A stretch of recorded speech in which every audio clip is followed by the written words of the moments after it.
UP TET की तैयारी कर रहे सभी विद्यार्थियों को शुभ संध्या, नमस्कार जी। कैसे हैं आप लोग? आशा करता हूँ आप लोग सब लोग अच्छी तैयारी में लगे होंगे। चलो एक आप लोगों को बहुत अच्छी बात बताता हूँ, आप लोग हमारे इस चैनल को सब्सक्राइब करें, ज़्यादा से ज़्यादा मात्रा में शेयर करें, क्योंकि जो आपको यहाँ पर कंटेंट मिलने वाला है वो एकदम ब्रांडेड मिलेगा। जहाँ से हर बार क्वेश्चन आते हैं बस वही सिलेबस पढ़ना है आपको। परीक्षा अब ज़्यादा दूर नहीं है, आप लोगों की बहुत ज़्यादा टाइम नहीं बचा है। बहुत सारे त्यौहार भी आने वाले हैं, जैसे कि आप लोगों को पता है दीपावली आदि तमाम त्यौहार आएंगे, आपका समय बर्बाद होगा जी, है ना? सही कह रहे हैं। तो कोशिश करिएगा कि आप जल्दी जल्दी अपना सिलेबस ख़त्म कर लें और अच्छे से समझ सकें। देखिए साइकोलॉजी के लिए मैं आप लोगों को बता दूं कि आपको कॉन्सेप्ट क्लियर करना बहुत ज़रूरी होता है, क्योंकि जो क्वेश्चन आते हैं वो एकदम कॉन्सेप्ट क्वेश्चन आते हैं।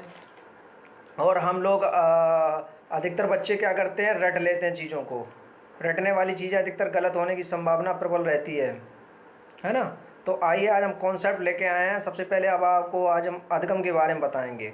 जैसे कि आप पूरा अधिगम चैप्टर से हमेशा 4 से 5 प्रश्न आए हैं औसतन और इससे मैक्सिमम भी हो जाते हैं, 8 से 9 प्रश्न भी हो जाते हैं। तो चलिए आइए हम बताते हैं आपको अधिगम। अधिगम क्या है?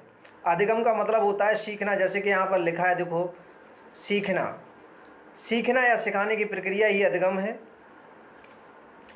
अब इसकी परिभाषा जो है एकदम शुद्ध परिभाषा है, वो है अभ्यास एवं अनुभवों के द्वारा जो व्यवहार में परिवर्तन होता है मनुष्य के, वही क्या है? अधिगम है। और एक बात तो आपने सुनी होगी, जो सीखने और सिखाने की प्रक्रिया है जीवन पर्यंत चलती है ना? तो देखिए ये अनुभवों के द्वारा व्यवहार में परिवर्तन कैसे आता है। आइए हम बालक की बात ले लेते हैं। बालक है छोटा सा शिशुअवस्था का, वो किसी आग के पास जाता है और आग को छू लेता है। छूने के तत्पश्चात क्या होगा आप लोगों को पता होगा ना, जल जाएगा। जब वो अचानक जल जाता है, जब वो नेक्स्ट टाइम उसी आग के पास जाता है तो उसे पिछला अनुभव याद है कि उसकी उंगली जल गई थी। अब वो आग के पास नहीं जाएगा उंगली लेके, है ना? तो ये उसके जो व्यवहार में परिवर्तन आया है, आग से दूर रहने का परिवर्तन, वही क्या है? अधिगम। मैं आशा करता हूँ आप लोगों की ये बात समझ आ गई होगी, कॉन्सेप्टेड जी। चलो आगे बढ़ते हैं। उससे पहले मैं एक चीज़ और बताना चाहता हूँ। मैंने इस चीज़ को नोट डाउन नहीं किया है, अगर आप लोग पेन कॉपी लेके बैठे हैं तो नोट डाउन भी कर सकते हैं। एक हमारे मनोवैज्ञानिक हैं जिन्होंने एक कथन बोला है, और ये कथन भी बहुत इम्पोर्टेंट है आगामी परीक्षा के लिए। यहाँ ये कौन सा नोटिफिकेशन आ गया जी? हाँ ठीक है। तो देखिए वो कथन क्या है, एक आपने नाम सुना होगा, मनोवैज्ञानिक हैं गेट्स। गेट्स मनोवैज्ञानिक का नाम सुना है? तो गेट्स जी कहते हैं कि जो अधिगम है, अधिगम क्या है, वो कहते हैं कि जो भी अधिगम है वो अनुभव और प्रशिक्षण द्वारा, अधिगम को अनुभव और प्रशिक्षण द्वारा सीखा जाता है। और अनुभव और प्रशिक्षण के द्वारा जो व्यवहार में परिवर्तन आता है वही क्या कहलाता है? अधिगम। ये कथन आप लोग अच्छे से नोट कर लें, ये पूछा जा सकता है सीधे सीधे क्वेश्चन में। क्वेश्चन ऐसे आएगा कि अनुभव तथा प्रशिक्षण द्वारा व्यवहार में परिवर्तन आता है, ये किसका कथन है? तो गेट्स का, है ना? क्लियर हो गया? चलो आगे बढ़ते हैं। हम आप पढ़ेंगे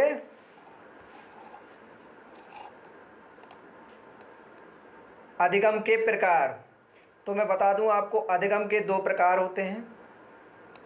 जैसा कि आप यहाँ पर देख पा रहे हैं, अधिगम के 2 प्रकार होते हैं।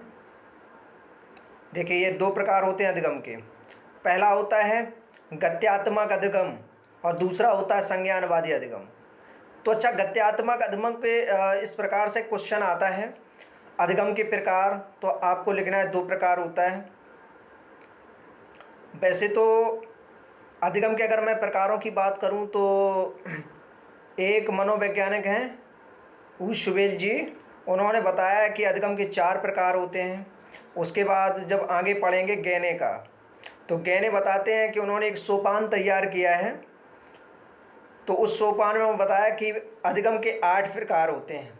तो हम सामान्यतः बात करेंगे, अधिगम जो है आपका मुख्यतः 2 प्रकार का होता है। पहला होता है गत्यात्मक अधिगम, देखिए यहाँ पर लिखा है ना, गत्यात्मक अधिगम। इसका अन्य नाम भी है कर्मेंद्रीय अधिगम बोला जाता है। कर्मेंद्रीय अधिगम इसलिए बोला जाता है कि इसमें जो बालक जहाँ से भी सीखेगा वो कर्मेंद्रियों द्वारा सीखेगा। कर्मेंद्रियाँ पता नहीं, जैसे हाथ पैर ये सब क्या है, कर्मेंद्रियाँ आती हैं। तो इनके द्वारा बच्चा जो भी सीखता है वो गत्यात्मक अधिगम होता है। इसको पेशी अधिगम और बोलते हैं। इस अधिगम को सीखने के लिए पेशी ज़रूरत पड़ती है ना, और इसीलिए इस अधिगम को सीखने में मूर्त अधिगम भी नाम लिया जाता है। वो मूर्त चीज़ों का अधिगम करेगा बालक। यांत्रिक अधिगम भी कहते हैं इसको, क्योंकि इस अधिगम को सीखने के लिए बालक अपने शरीर का प्रयोग करेगा, हाथ पैर चलाएगा। जैसे कि आपने देखा साइकिल चला रहा है बालक, ये किसके अंतर्गत आएगा, गत्यात्मक अधिगम के अब साइकिल चलाएगा तो बालक किसके सहायता लेगा, हाथों की सहायता लेगा, पैरों की, है ना। तो ये कर्मेंद्रियों द्वारा ले रहा है ना। यहाँ पे टाइपिंग करना, जैसे मोबाइल पे टाइपिंग करना हो गया, कंप्यूटर पे टाइपिंग करना हो गया, ये सब सीखना क्या कहलाता है, गत्यात्मक अधिगम। पियानो, पियानो देखा है आपने, पियानो भी बजाते हैं तो भी हाथ का यूज करेंगे आप, है ना, तो उंगलियों से चलाएंगे, ये भी क्या हो गया, गत्यात्मक के अंतर्गत आएगा। तो यहाँ से भी कभी कभी सीधे सीधे क्वेश्चन पूछे जाएंगे कि साइकिल चलाना किस प्रकार का अधिगम है। तो बच्चे अब आप लोग जवाब दे सकते हैं गत्यात्मक अधिगम है, या पेशी अधिगम है इसका नाम जो मैंने बताया। पेशी अधिगम से भी एक बार क्वेश्चन आया था यहाँ से, ठीक है। चलो, एक इसमें देखिए खास बात ये है, गत्यात्मक अधिगम में जो अधिगम की प्रक्रिया होती है वो शरीर से मस्तिष्क की ओर होती है। जैसे बालक साइकिल चलाएगा, है ना, तो जैसे ही बालक साइकिल चलाता है यहाँ पर, तो क्या होगा, अब ये किसका प्रयोग करेगा, शरीर का प्रयोग करेगा। फिर इसका कंट्रोल कहाँ से करेगा, मस्तिष्क से। तो इसलिए शरीर से मस्तिष्क की ओर होता है। इसकी अधिगम प्रक्रिया कहाँ होती है, शरीर से मस्तिष्क की ओर। हाँ जी, आप लोगों ने समझ पाया होगा। अगर यहाँ से क्वेश्चन आता है कि गत्यात्मक अधिगम में जो अधिगम प्रक्रिया होती है वो किस ओर होती है, शरीर से मस्तिष्क की ओर। चलिए आगे बढ़ते हैं। नेक्स्ट है आपका संज्ञानवादी अधिगम। देखिए संज्ञानवादी अधिगम में इसको समस्या समाधान अधिगम भी बोला जाता है। ये मोस्ट इम्पॉर्टेंट है। देखिए यहाँ से कई प्रकार के कॉन्सेप्टेड क्वेश्चन यहाँ से पूछे जाते हैं। जैसे क्वेश्चन पूछा जाएगा कि कोई बालक गणित की समस्याओं को, गणित की संक्रियाओं को हल कर रहा है, तो वो किस प्रकार का अधिगम है, गत्यात्मक अधिगम है, संज्ञानवादी अधिगम है, तमाम नाम दे देगा। तो आपको संज्ञानवादी अधिगम है, क्योंकि बालक क्या करेगा, इसमें गणित की जो संक्रियाएं प्रयोग करेगा। सबसे पहले ऐसा तो होगा नहीं कि वो संक्रियाएं प्रयोग करने लगे, भरने लगेगा वहाँ पे। वो सबसे पहले अपने मस्तिष्क में सोचेगा कौन सा अंक भरा जाएगा, फिर उसके बाद वो अपनी लेखनी चलाएगा, है ना। तो ये देखिए अधिगम की प्रक्रिया होती है संज्ञानवादी में, वो होती है मस्तिष्क से शरीर की ओर। और गत्यात्मक में क्या होता था, गत्यात्मक में आपके शरीर से मस्तिष्क की ओर। अब इसमें जस्ट उल्टा है संज्ञानवादी में। संज्ञान का मतलब ही मस्तिष्क से होता है, तो आप सीधे भी समझ सकते हैं। अच्छा, इसमें बालक क्या क्या काम करेगा, निबंध लिखेगा। निबंध लिखना किसके अंतर्गत आता है, संज्ञानवादी अधिगम के अंतर्गत। भाषण देगा, योजना बनाना, ये सब किसके अंतर्गत आता है, संज्ञानवादी अधिगम के अंतर्गत। तो ये दोनों बहुत ही महत्वपूर्ण अधिगम हैं। पहला था गत्यात्मक अधिगम, जिसे कर्मेंद्रीय अधिगम बोलते हैं। इसको बोलते हैं ज्ञानेंद्रीय अधिगम, संज्ञानवादी को। ज्ञानेंद्रियां पता है आप लोगों को, कक्षा 5 के सिलेबस में साइंस में पढ़ा होगा आप लोगों ने।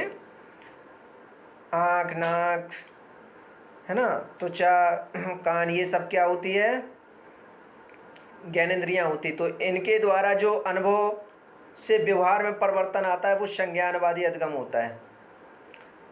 निबंध लिखेगा तो सबसे पहले बालक के दिमाग में संप्रत्यय आएगा ना, कोई भी संप्रत्यय आएगा, फिर वो निबंध लिख पाएगा। ऐसी भाषण देना ऐसे थोड़ी शुरू हो जाता है, पहले मस्तिष्क में एक संप्रत्यय बनेगा, उसे क्या बोलना है, फिर बोलेगा, फिर शारीरिक क्रियाएं करेगा।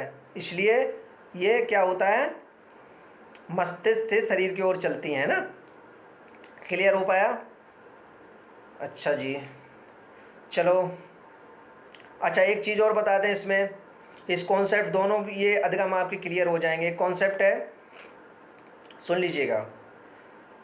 कभी कभी आपने देखा है कि कोई आप प्लॉट वगैरह है, घर में मकान वगैरह बनवाते हैं ना, तो उसका क्या करते हैं, नक्शा बनवाने जाते हैं। कहाँ जाते हैं? इंजीनियर के पास। तो इंजीनियर क्या करता है, नक्शा बनाता है।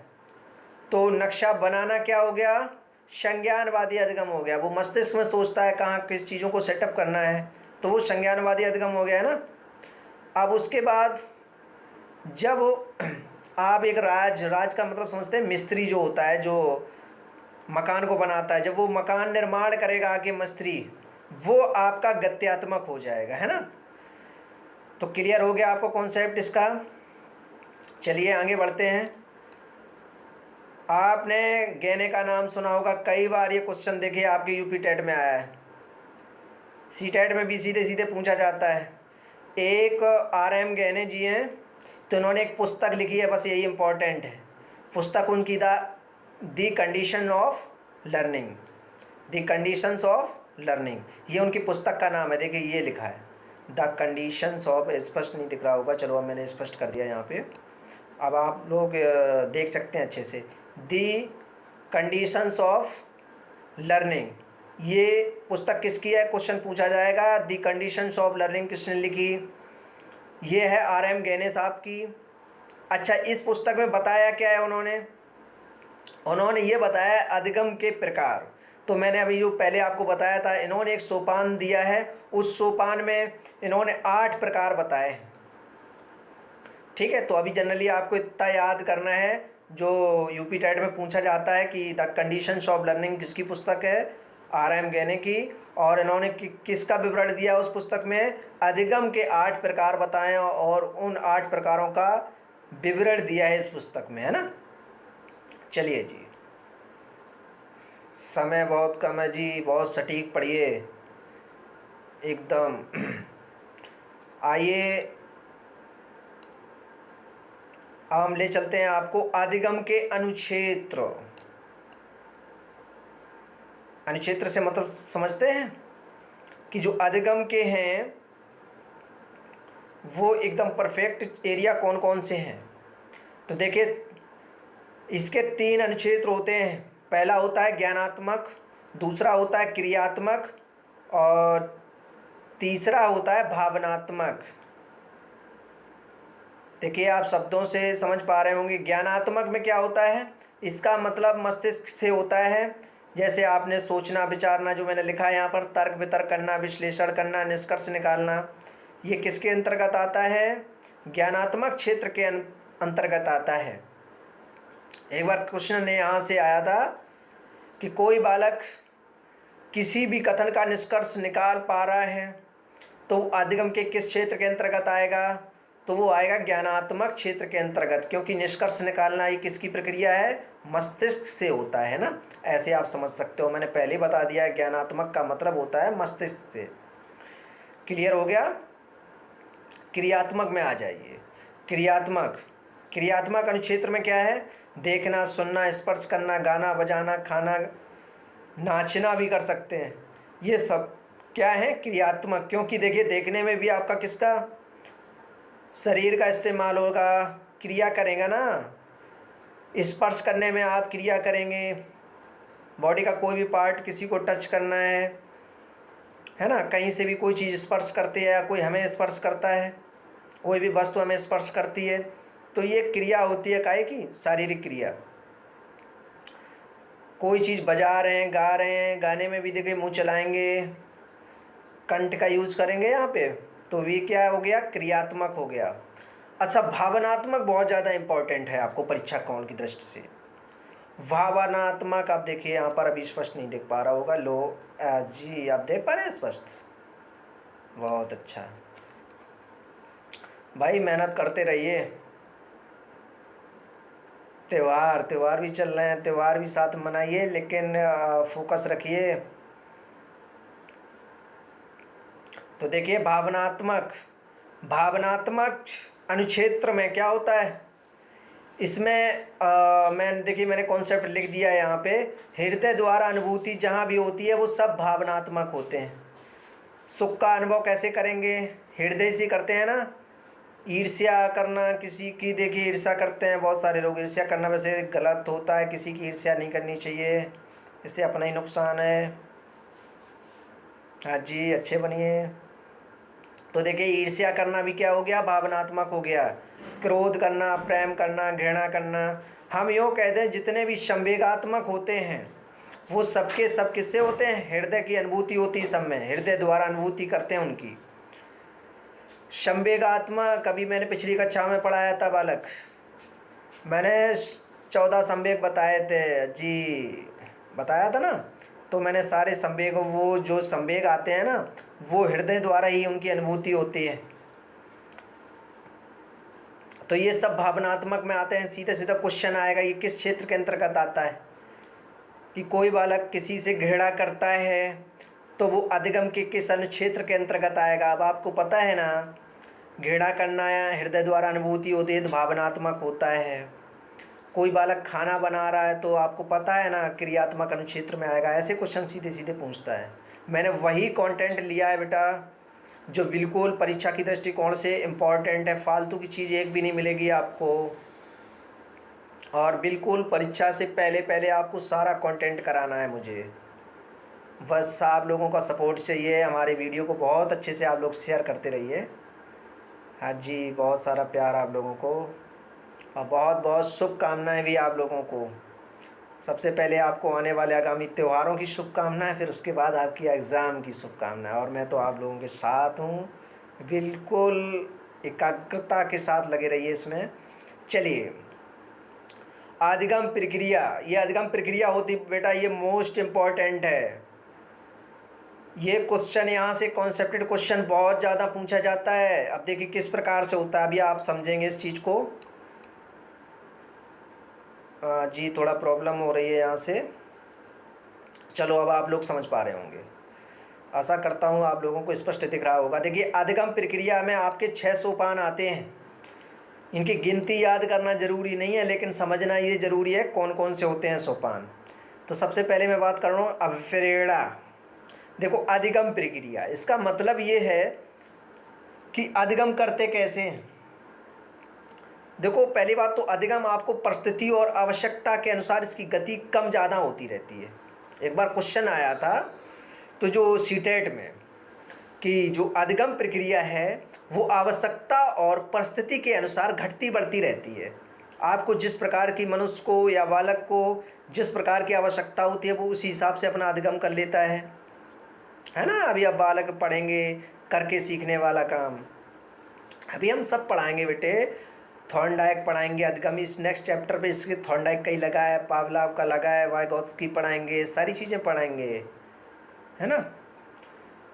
तो देखिए सबसे पहले आती है अधिगम प्रक्रिया होती कैसे, बालक कैसे सीखेगा। ऐसे तो नहीं पढ़ने लगता, ऐसे तो कोई चीज़ नहीं सीख जाता। किसी से कह दो गाना बजाना सीखोगे, हर बच्चा तो नहीं हाँ बोलेगा। किसी को तो नाचना अच्छा लगता है, किसी को पढ़ना अच्छा लगता है, किसी को कार्टून से खेलना अच्छा लगता है ना। सबका तो सबसे पहले होता है अप्रेरणा, मोटिवेशन।